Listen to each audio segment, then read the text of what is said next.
Hayırlı күн менің алтындай қымбатты. Маржандай бағалы оқырманым.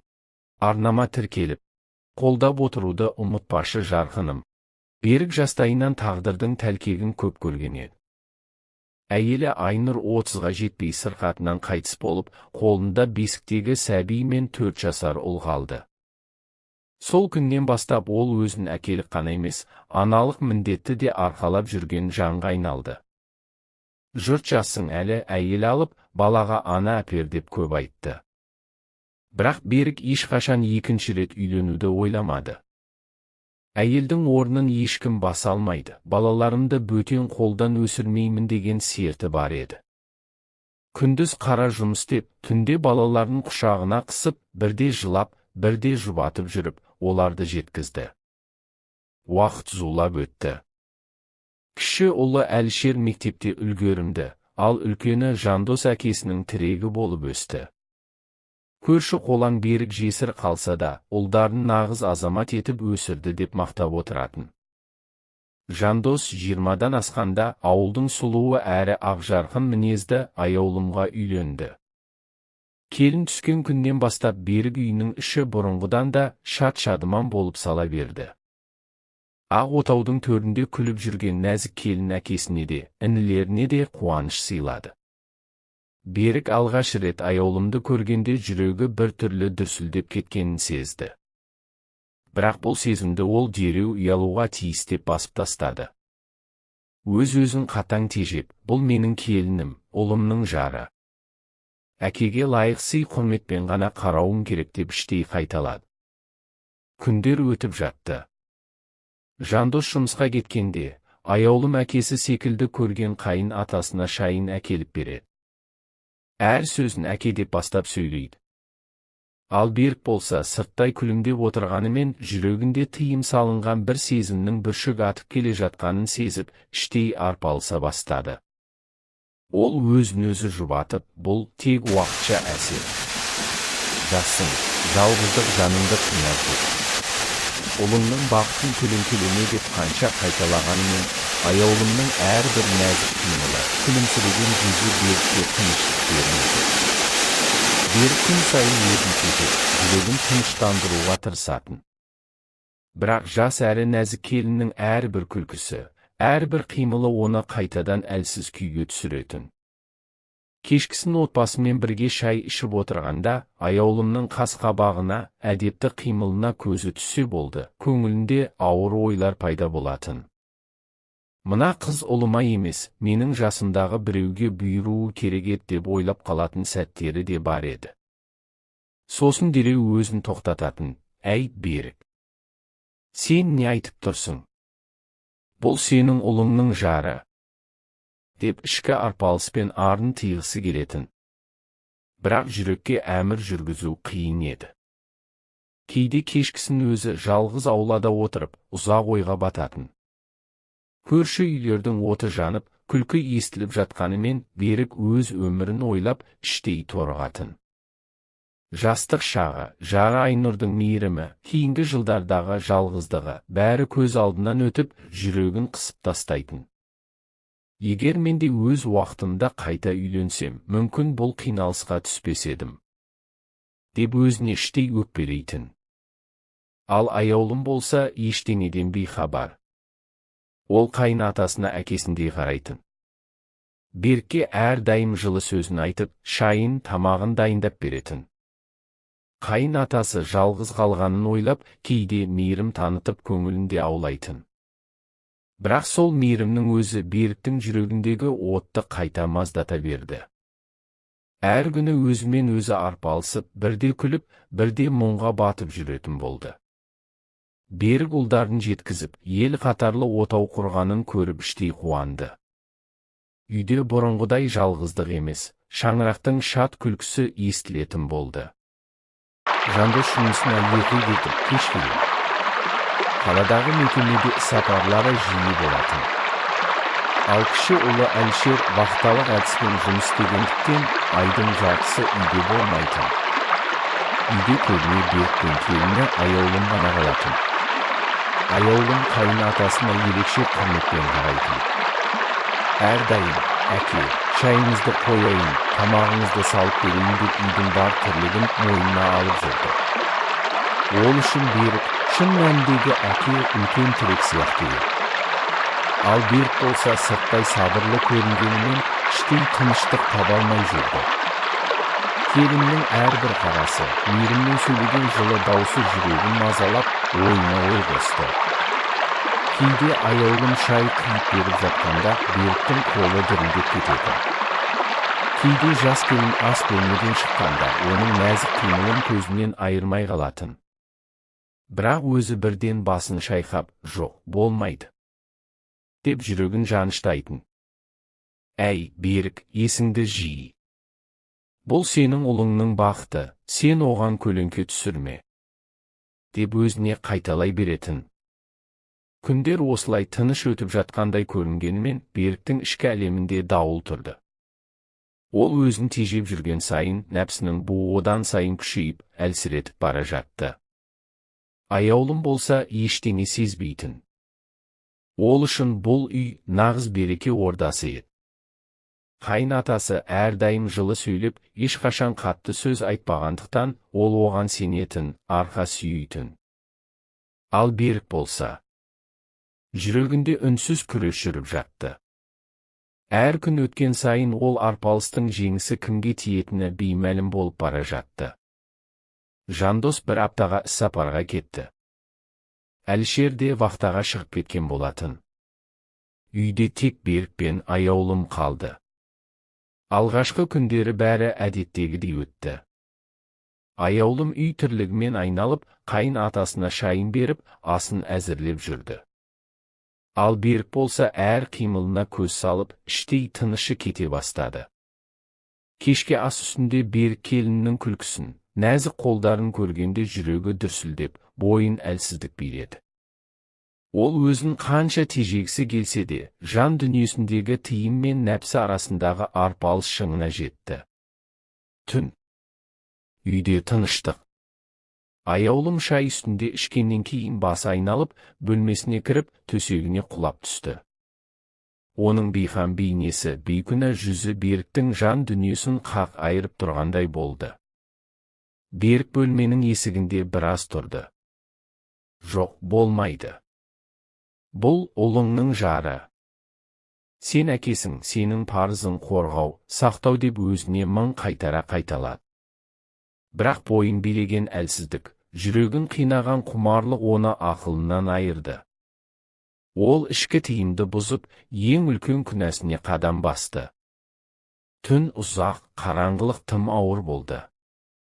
Таң атқанда аяулымның бүкіл денесі сырқырап, басы мең-зең болып оянды. Ол не болғанын толық түсінбеді. Қайын атасы болса аулада жүзі жадырап, әдеттегідей көңілді жүрді.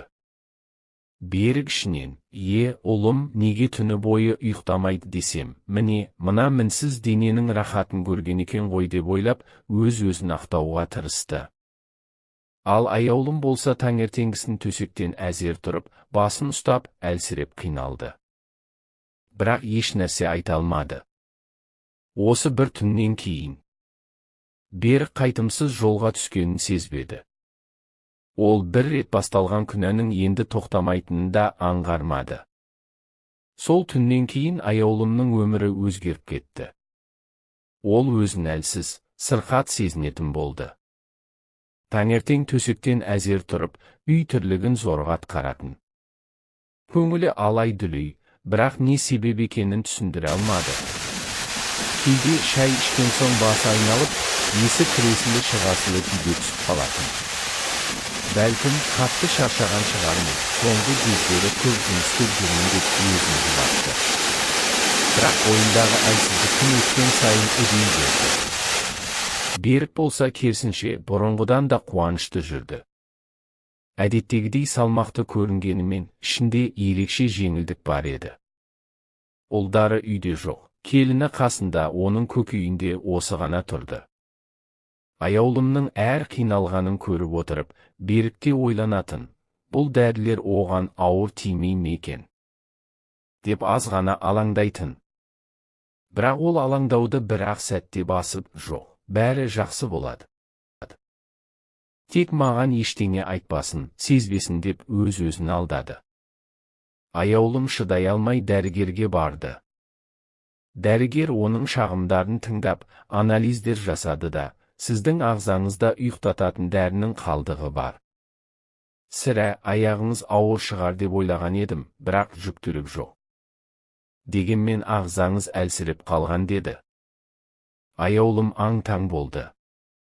Мен ешқашан ондай дәрі ішкен емеспін ғой. Қалайша? Деп іштей қынжылды. Ол бұл сөзді Берікке айта алмады. Қайын атасының бетіне қарап, күмән келтіруге дәті жетпеді. Тіпті ойына да кірмеді. Ал Берік болса, келіні дәрігерге барғанын білгенде іштей ғана дүрсілдеп қалғанымен сыр білдірмеді. Ол бұрынғысынша үйде күліп жүрді.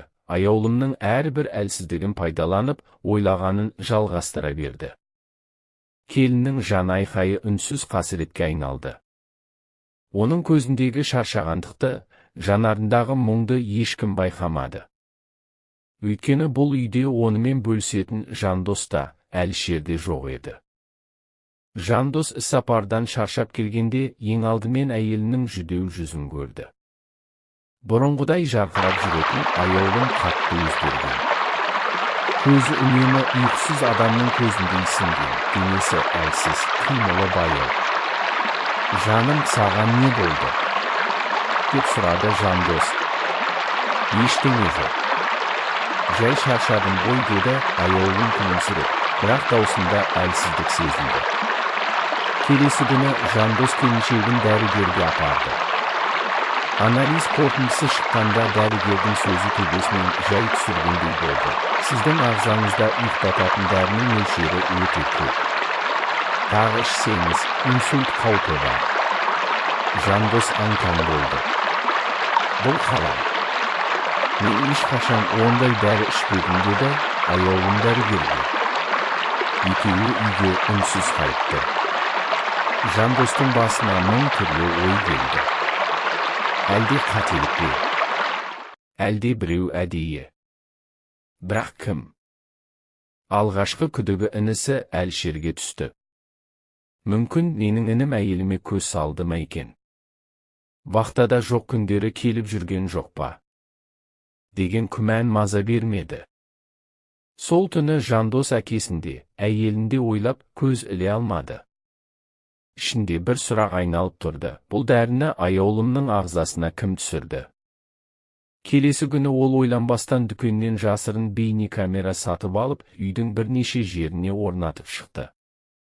Шындықты өз көзіммен көруім керек деді ол іштей. Ал Берік болса, баласының ішкі күдігін сезген жоқ. Әдеттегідей жайбарақат жүріп, әр кеш сайын көңілді көрінді. Жандос ішінен күдіктеніп жүрді. Бірақ ол кезде нақты ештеңе дәлелдей алмайтын. Оның жүрегін жегідей жеген жалғыз ой әйелінің көзіндегі мұң. Жандос ішіндегі күдігінен арылу үшін айла жасамақ болды. Бір күні шай үстінде бәрі отырғанда әдейі, мен тағы 2 күнге сапарға шығамын деп айтты. Аяулым таңырқай қарады, бірақ үндемеді. Әкесі Берік болса сырттай сабырлы болғанымен көзінде қуаныштың жылт еткені байқалды. Ол бұл хабарды іштей шаттықпен қабылдады. Кешке қарай Жандос іссапарға кеткендей болып, жұмысына барды. Бірақ жұмыспен айналыспай, бірден орнатқан камерасын қосып, үйді бақылай бастады. Алғашқыда бәрі тыныш көрінді. Аяулым ас дайындап жүрді, Берік аулада жүрді. Бір уақытта Берік ас бөлмеге кіріп келді де, аяулымның үстел үстінде тұрған бокалына көз қиығымен бір нәрсе салып жіберді. Жандостың жүрегі зырқ ете қалды. Бұл не болды? Деп көзіне сенбей экранға телмірді. Бірер минуттан соң дастархан басына жайғасып, әкесі мен келіні шай іше бастады. Аяулым жай ғана күліп, ештеңеден бейхабар еді. Бірақ аз уақыттан кейін кенет қолындағы кесесін үстелге қойып, басы айналып, көз алды тұманданып, есінен танып қалды. Жандостың алақаны тершіп, тамыры тарс-тұрс соқты. Ол орындықта шыдамай атып тұрды. Камерадан әкесінің келінін қолына көтеріп, жатым бөлмеге кіргізіп кеткенін көргенде денесі дірілдеп кетті. Жоқ. Бұл мүмкін емес. Әкем емес. Деді ол өз-өзіне. Бірақ камера бәрін көрсетіп тұрды. Берік ес-түссіз жатқан аяулымды төсегіне жатқызып, күнәлісін қайтадан бастады. Жандостың көзіне қан толып, жүрегі тасқа айналғандай болды. Ол орнынан атып тұрып, үйге қарай зымырады. Есікті ашып кіргенде көзіне көрінген көрініс оны күйретіп жіберді. Әкесі дәл сол сәтте аяулымды қорлап жатыр еді. Жандос ашумен айқайлап, әкесін үстінен жұлып алды. Әке деп жүргенім сен бе едің? Деп жан даусымен айқай салды. Берік не істерін білмей, қолын жайып, балам кешір. Мен өз нәпсімді ұстай алмадым. Деп жалына бастады. Ал Жандостың жүрегі кетке толды. Ол әкесін аяусыз ұрып, бөлмедегі заттарды қиратып жіберді. Камера бәрін жазып тұрды. Сол сәтте ол телефон алып полицияға қоңырау шалды. Жандос ашудан жарылардай болды. Әкесін бас салып, жұдырықпен төбелей жөнелді. Сен әке емесің. Сен бізді қорғайтын, бізге тірек болатын адам едің. Деп айқайлады ол көзінен жас ағып. Берік есін жия алмай, ұлын тоқтатуға тырысты. Балам. Балам тоқташы. Кешірші. Деп тізерлеп қолын созды. Бірақ Жандос тоқтамады. Сенің кесіріңнен әйелімнің өмірі қыл үстінде тұр. Сен әкелікке емес, хайуандыққа бардың. Деп айқайлады. Бұл сәтте үйдің ішін көз жасымен айқай кернеді. Аяулым ес-түссіз күйде төсекте жатыр. Оның әлсіз тынысы Жандостың жүрегін одан сайын жаралады. Жандос қалтасынан телефонын алып, дірілдеген қолымен полицияға хабарласты. Тез жетіңіздер. Әкем. Ол менің әйелімді улап, зорлады. Деді көзінен жас сорғалап. Берік сол сәтте ұлының аяғына жығылды. Балам, мені сатпа. Мен сендерді ғана ойлап едім. Жалғыздық нәпсі жеңді. Деп ақталды. Жандос қатты айқайлап жіберді. Үндеме. Сен енді менің әкем емесің. Көп ұзамай полиция жетті. Үйдің іші у-шу болды. Берік қолына кісен салынып, сыртқа шығарылды. Ол артына қарай беріп, ұлына соңғы рет жалынышты көзбен қарады. Балам, кешір. Кешір мені. Деген даусы естілді. Ал Жандос болса жерге отыра кетіп, басын қолымен бүркеп жылап жіберді. Осы сәтте жедел жәрдемге келіп, аяулымды жансақтау бөліміне алып кетті.